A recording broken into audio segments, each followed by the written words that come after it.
आज का पहला पाठ नबी एजेकियल का ग्रंथ अध्याय 34 11 से 12 15 से 17। मैं एक एक करके सब भेड़ों का न्याय करूँगा। प्रभु ईश्वर यह कहता है, मैं स्वयं अपनी भेड़ों की सुधि लूँगा और उनकी देखभाल करूँगा। भेड़ों के भटक जाने पर जिस तरह गड़ेरिया उसका पता लगाने जाता है, उसी तरह मैं अपनी भेड़ें खोजने जाऊंगा। कोहरे और अंधेरे में जहाँ कहीं वे तितर बितर हो गई हैं, मैं उन्हें वहाँ छुड़ा लाऊंगा। मैं स्वयं अपनी भेड़ें चराऊंगा और उन्हें विश्राम करने की जगह दिखाऊंगा। जो भेड़ें खो गई हैं, मैं उन्हें खोज निकालूंगा। जो भटक गई हैं, मैं उन्हें लौटा लाऊंगा। जो घायल हो गई हैं, उनके घावों पर पट्टी बांधूंगा। जो बीमार हैं, उन्हें चंगा करूंगा। जो मोटी और भली चंगी हैं, उनकी देख रेख करूंगा। मैं उनका सच्चा चरवाहा होऊंगा।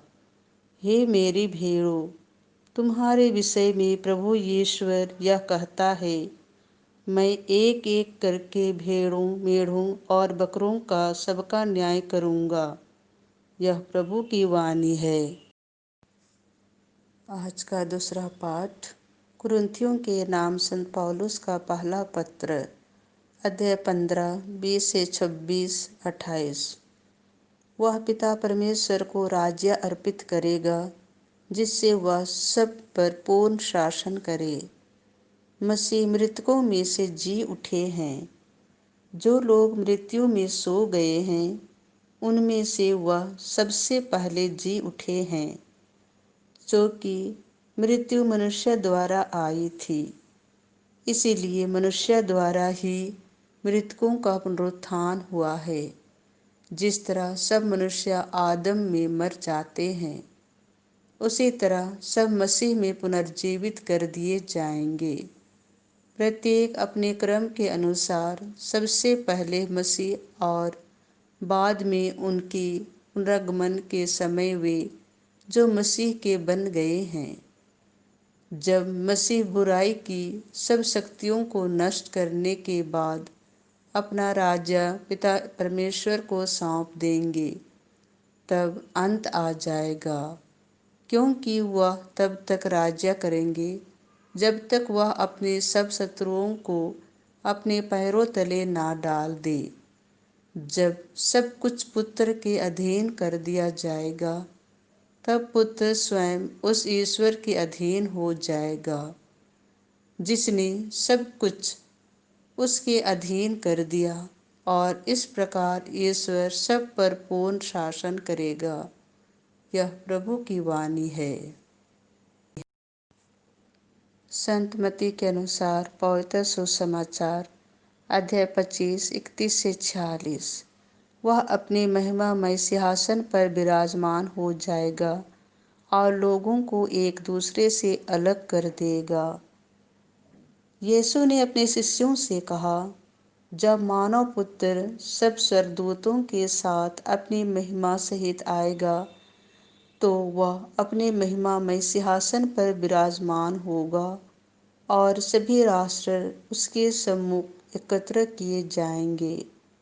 जिस तरह चरवाहा भेड़ों को बकरियों से अलग कर देता है, उसी तरह वह लोगों को एक दूसरे से अलग कर देगा।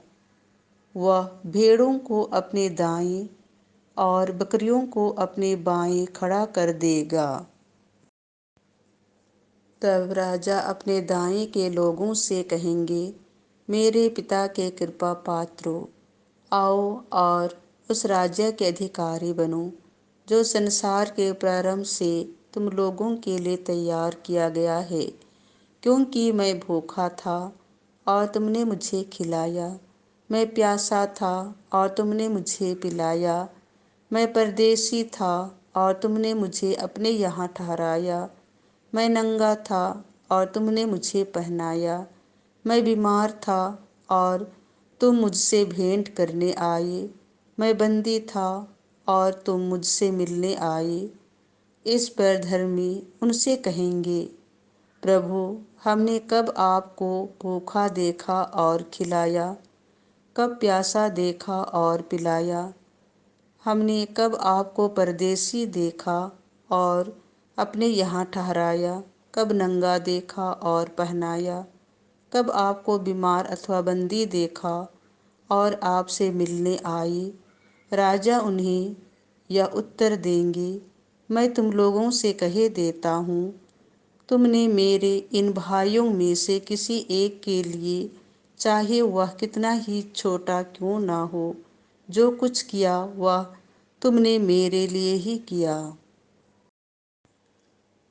तब वह अपने बाएं के लोगों से कहेंगे, शापितों, मुझसे दूर हट जाओ, उस अनंत आग में जाओ जो शैतान और उसके दूतों के लिए तैयार की गई है।